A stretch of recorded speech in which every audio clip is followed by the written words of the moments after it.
Waalaikumsalam warahmatullahi taala wabarakatuh. Nama saya Hasbullah bin Tajuddin. Saya berasal daripada kampung Pasir Salak. Memang penduduk asal Pasir Salak lah. Berumur dah 50 tahun dah umur. Dah rumah tangga ya? Dah berumah tangga. Alhamdulillah anak-anak pun di sini dah besar-besar. Itu kan saya nak tanya sikit berkenaan sejarah berkenaan Pasir Salak ni. Ini saya difahamkan ni rumah Datuk Marajalela Pandak Lam tu. Ya, benar. Boleh Tuan cerita sebut sedikit ringkasan ataupun sejarah berkenaan rumah ni dan kisah Pandak Lam sendiri lah. Di Pasir Salak ini terkenal kerana Datuk Maharajalela. Datuk Maharajalela adalah pembesar di negeri Perak, pembesar orang kaya 4 negeri Perak. Dia adalah seorang pembesar yang ditugaskan menjaga bagi daerah Perak Tengah ni lah, sehingga Hilir Perak. Kemudian Datuk Maharajalela ini sebenarnya adalah mufti. Dia ni seorang yang beragama, mufti. Di sini dia sebagai ketua kepada komuniti sini, mengajar mengaji dan sebagainya. Itu adalah tempat kira macam pondok dia mengajar mengaji lah. Zaman-zaman dahulu siapa yang jadi murid macam petang macam ni sebelum maghrib, dia orang kena datang tolong mencari kayu dan juga mencari air untuk memenuhi tempayan-tempayan khidmat kepada seorang guru. Jadi Maharajalela pun berada di sini. Jadi ini adalah replika rumah Datuk Maharajalela lah. Ini dia yang ada macam bonggol-bonggol tanah ni. Ini adalah kubu Datuk Maharajalela. Di kubu ini dulu terdapat di depan tu ada meriam, lela rentaka, belah sini ada, belah situ ada. Kemudian di sini ada parit lah yang luas supaya untuk tidak memudahkan musuh datang menyerang lah. Jadi cerita Maharajalela ni tadi, Maharajalela dia nama dia Pandak Lam. Pandak Lam ni tadi dapat gelaran Datuk Maharajalela kerana dia adalah pembesar orang besar 4 di negeri Perak. Kemudian apabila Sultan Abdullah terpaksa menerima residen British yang pertama iaitu Datuk Maharajalela setelah dia berlawan dengan Raja Chulan untuk merebut tahta negeri Perak. Oleh kerana Datuk Maharajalela oleh kerana Raja Abdullah itu tadi hendak ditabrakkan sebagai Sultan Perak, dia telah meminta bantuan daripada British dan British mensyaratkan Raja Abdullah mesti menerima seorang penasihat iaitu residen Inggeris yang pertama di Perak iaitu J.W.W. Bush. J.W.W. Bush ini kemudian dia ditugaskan sebagai penasihat kepada pentadbiran, tetapi dia telah mencampuri urusan agama dan ada istiadat orang Melayu. Jadi oleh kerana banyak kerja buat dia yang tidak disukai oleh Sultan Abdullah dan pembesar-pembesar Melayu, akhirnya Sultan Abdullah telah menitahkan kepada Datuk Maharajalela dan beberapa hulu balang itu Datuk Sagor dan juga orang-orang dia untuk bermesyuarat di rumah Haji di Durian Sebatang di Teluk Intan. Jadi dalam mesyuarat itu beberapa cadangan telah dibuat apa yang nak dibuat kepada Datuk Maharajalela ni tadi. Ada apa yang nak dibuat pada J.W. Bush. Kemudian adalah cadangan orang Melayu biasalah untuk disihir ataupun dan sebagainya, dan akhirnya kata putus yang dibuat Maharajalela apabila sampai ke Pasir Salak mestilah hendak dibunuh. Okey. Jadi apabila begitu pada 2 September tahun 1875, tak silap 1875 atau 73, saya pun tak berapa ingat ni, tapi antara itu 1875 iaitu bersamaan 2 November itu bersamaan dengan 2 hari raya puasa.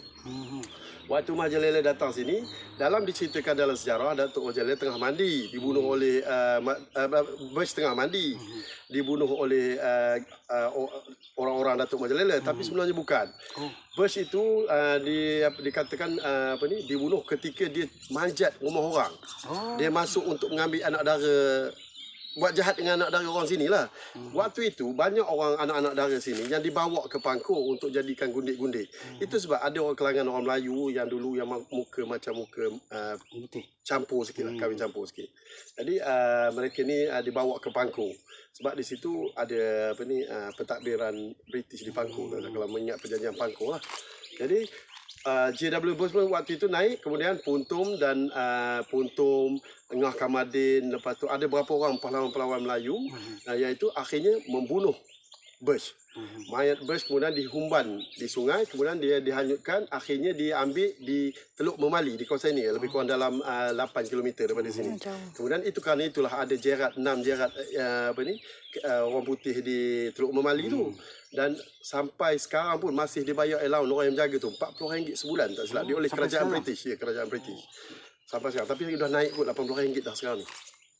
Jadi Datuk Mahathir Jalil tadi apabila berlaku pembunuhan, kemudian Inggeris pun rasa satu tamparan yang hebat kerana mereka telah banyak menjajah negara-negara seluruh dunia. Tapi tak ada seorang pun mereka yang kena bunuh. Apabila sampai ke tanah Melayu dan di Pasalak terutamanya, satu tamparan hebatlah sebab residen dia orang yang dia kena bunuh. Okey.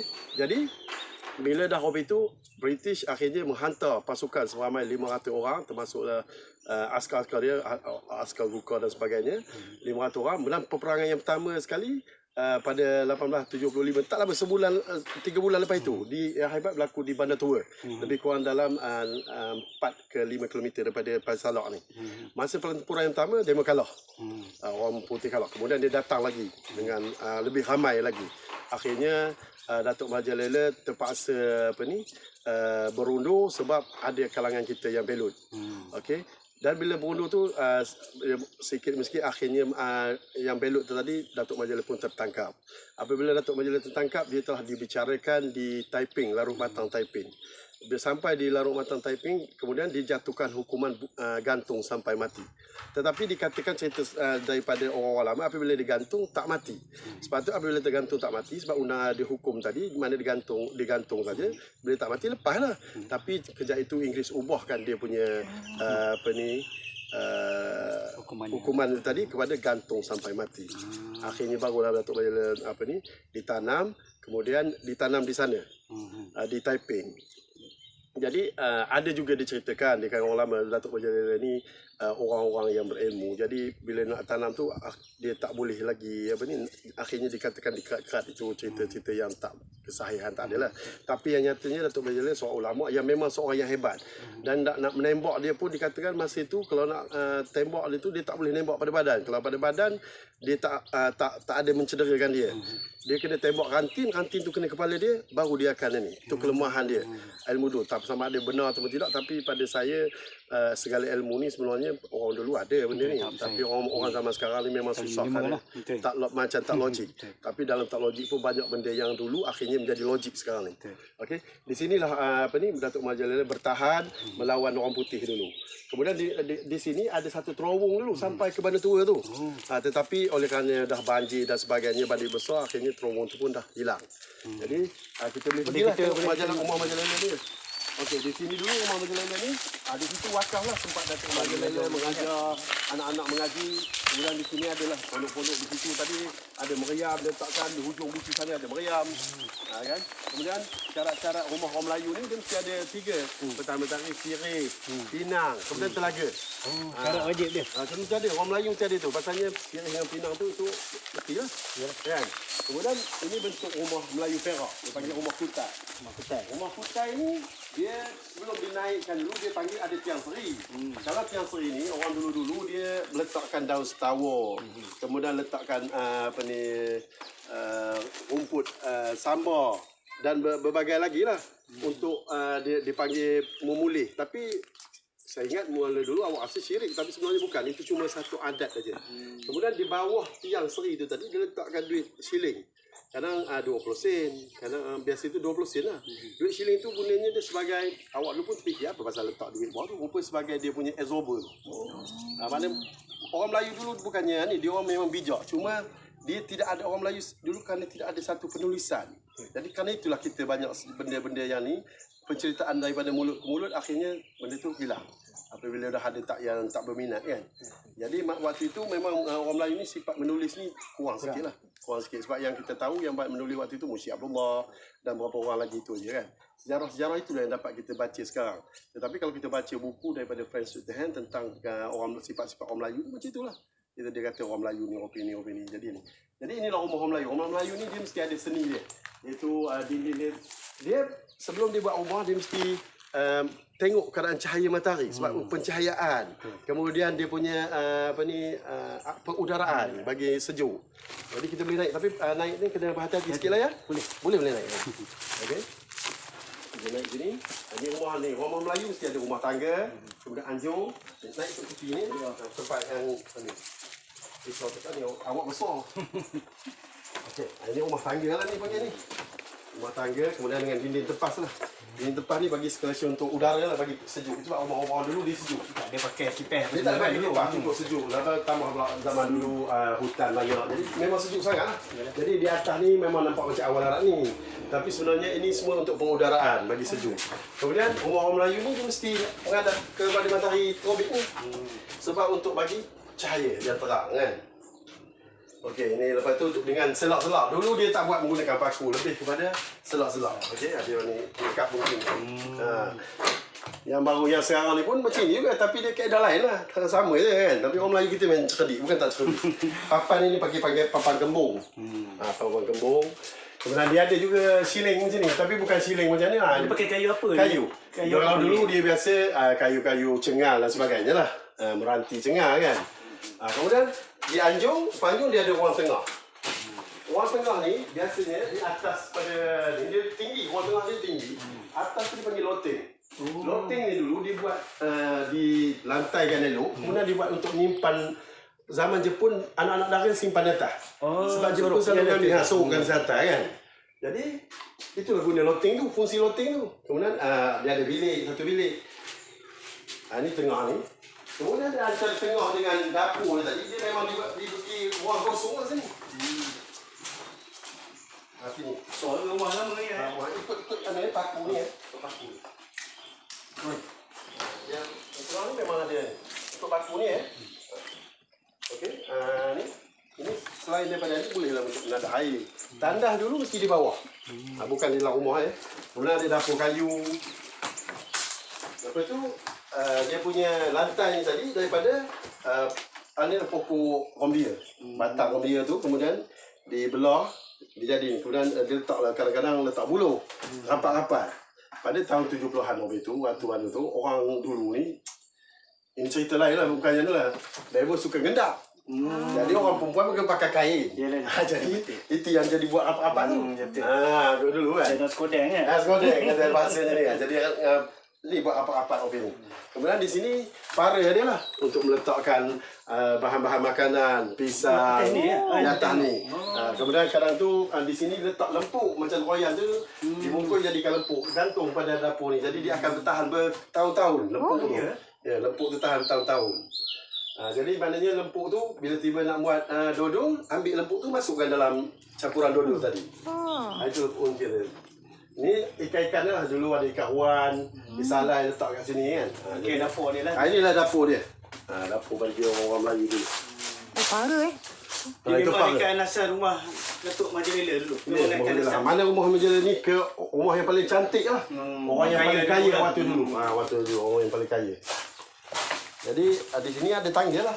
Tangga ni bawah ni kan ada tanda dan juga pegi untuk mandi. Tapi macam mana nasib anak-anak dia, cucu dia? Okey, Datuk Majalila tu kahwin, dia ada seorang anak nama dia Rasiah. Rasiah ni tadi dia dah kahwin dengan orang Kuala Kakak. Sampai sekarang dia tak ada balik kemari, macam merajuk ke apa, Wallahualam. Tak pernah kita dengar sekali ada anak dia datang, tak pernah. Agak mungkin perasaan kecewa dan sebagainya. Jadi dia kahwin dengan orang Kuala, mereka betul duduk sana sampai sekarang. Dan masa tahun 70-an lagi, sampai tahun 70-an, siapa-siapa orang Pasir Salak yang nak minta kerja pegawai lah, macam kuli-kuli tu tak ada masalah. Pegawai contoh macam pegawai-pegawai, dia tak boleh bagi tahu dia daripada Pasir Salak. Kalau cakap Pasir Salak tak dapat, sebab waktu itu masih ada British lagi. DO dia orang putih lagi kan, jadi memang sentimen lah. Jadi maknanya macam Rami dengan Khalid waktu ni, dia belajar, dia cakap dia orang Tul Intan. Jadi dapatlah. Macam itu kan. Memang itu sentimen dia tu. Jadi kalau orang kata apa ni, orang putih tak racist, dia memang racist juga. Racist dulu. Kan? Jadi inilah perkaraannya, semua boleh selak. Sekarang ni siapa yang menjaga? Ini di bawah Museum Negara. Museum Negeri. Museum Negeri Perak. Dulu Museum Negara. Kemudian dia ambil alih Museum Negeri Perak. Bayar-bayar ikut tepi ya. Jadi saya kadang-kadang tidak mana yang tu saya cerita lah. Pasal awak seronok bila orang datang ke bawah kan. Sini tempat mengaji tu tadi. Mengaji bawah. Kumpul lah. Macam kayu-kayu api kumpul di belakang. Kemudian air dalam tempayan tu dibubuh di sini. Buat tempat gaji tu tu tempat gaji. Ini pokok pinang mesti ada pinang. Depan ni biasa sirih lah. Kan. Jadi mana yang saya tadi cakap tu edit kan lah tu. Mana yang tu silap cakap tu. Tahu awak bukan pandai saya cakap. Ini pun dah Sibur Rahmat ni. Itu memang Majalele punya tu. Dulu itu bukanlah ni, tapi itulah contoh sampan orang Perak dulu. Dia panggil sampan tu dalam bahasa Cina. Dalam Perak tu perahu. Yang sebelah perahu. Ikut istilahnya sebenarnya. Kata anak dia seorang je, Teh nak Syah. Tak ada anak jantan. Dia tak ada nak jantan saja, perempuan saja, rasiah saja. Kalau rasiah tu ada anak kan, tapi anak dia seorang je yang awak dicerita. Saya pun dulu dapat bila saya mengikuti kursus pemandu pelancong kompleks sejarah Pesalak yang di Karam dengan Talib dulu. Jadi itu yang dapat cerita yang tu. Oh, dia khabar gitulah. Dia khabar cerita itulah. Jadi inilah rupa keadaannya. Sebenarnya banyak lagi cerita-cerita sejarah yang akhirnya orang putih cuba menutup sebenarnya. Kehebatan orang Melayu dahsyat. Sebenarnya di sini dulu dia ada sawah padi. Tadi masuk dari kompleks sejarah tadi, bukankah ada satu tempat petah belotah. Sebenarnya belotah tu cerita dia dulu sini tempat orang nanam padi. Bila nanam padi kita tidak ada satu keramaiannya ni. Jadi bila dah lepas menuai, padi tu dikumpulkan di atas. Kemudian yang tadi dia punya lantai tu buat daripada batang kabung atau batang ibung, dia boleh melentur. Jadi dia mempijakkan padi tu tadi, padi tu lekai ke bawah. Di bawah tu bentang tikar, jadi perempuan tu nanti akan collect padi tu. Orang perempuan tak boleh latah. Zaman dulu ada orang perempuan kat seluar, anaknya.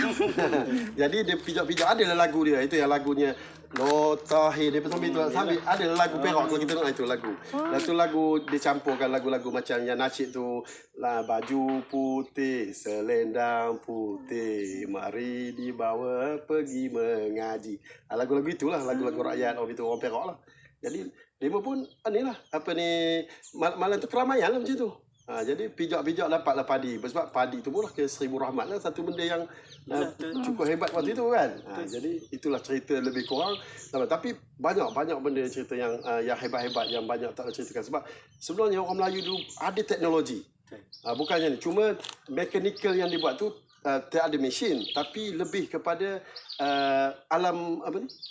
Alam sejadi punya. Alam sejadi. Contoh macam kipas. Di sungai dulu, dia kipas ambil buluh, kemudian ditarik dengan tali, buluh tu melentur begitu.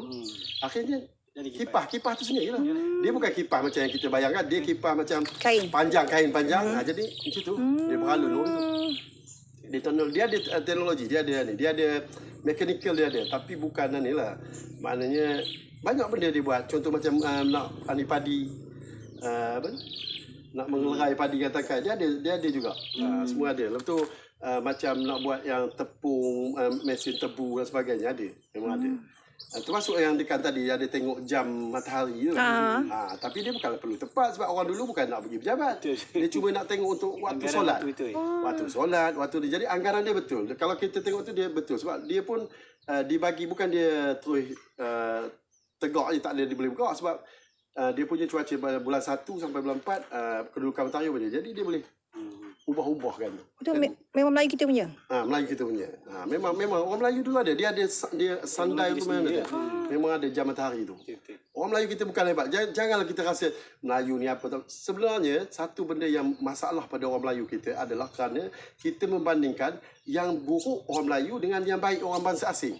Lemahlah sepatutnya banding orang yang baik bangsa asing lawan orang Melayu yang baik. Barulah ada adil. Tapi kita lawankan orang Melayu yang buruk lawan dengan orang asing yang baik. Tak fair lah. Kan? Jadi kerana itu kita kena bagi orang Melayu sekarang ni supaya lebih positif. Ajar orang Melayu supaya lebih positif. Develop kan. Sebab kita dah lama, dah berapa tahun ke belakang ni kita banyak lebih kepada keseronokan. Bina balik bagi orang Melayu positif. Pada saya lah. Betul. Sebab saya ni sebenarnya suka. Kalau orang yang nak belajar tentang orang Melayu apa ni, saya suka. Yang penting sekali orang Melayu kita kena bangun bangkit balik. Macam mana Mahathir Lele sanggup korbankan diri dia untuk tanah air, kita pun kena bangkit juga. Tapi dengan cara kita. Okey, akhir kata ni Tuan. Ya, kita nak minta sikit apa kata-kata semangat untuk Tuan, untuk kami lah. Untuk semua di masyarakat di luar sana, terutama di orang Melayu. Kita jangan lupa kita orang Melayu beragama Islam. Jangan tinggalkan tu. Kita perlu tahu kita ada jati diri kita sendiri. Maknanya kata orang berpegang teguhlah kepada agama dan bangsa kita, insya-Allah. Terima kasih Tuan kerana bagi kerjasama dan sanggup berusaha payahlah menerangkan sejarah cara kita anggap di sini detail jugalah ni. sejarah yang dikongsikan ini memang merupakan untuk masyarakat di luar sana lah. Ya. Diharap masyarakat di luar sana dapat mengambil iktibar dari apa yang dikongsikan oleh Tuan tadi. Semoga jadi satu teladan ataupun ilmu lah untuk kami di luar sana untuk belajar ataupun menimba ilmu untuk masa akan datang dan untuk generasi akan datang. Ya. Terima kasih banyak Tuan kerana sudi meluangkan masa. Kami penduduk Pesalak pun mengucapkan ribuan terima kasih. Jadi pada siapa-siapa yang orang di seluruh Malaysia ni datanglah ke Pesalak untuk sama-sama kita merasakan roh semangat perjuangan orang-orang Melayu, insya-Allah. Terima kasih banyak Tuan. Assalamualaikum. Waalaikumsalam.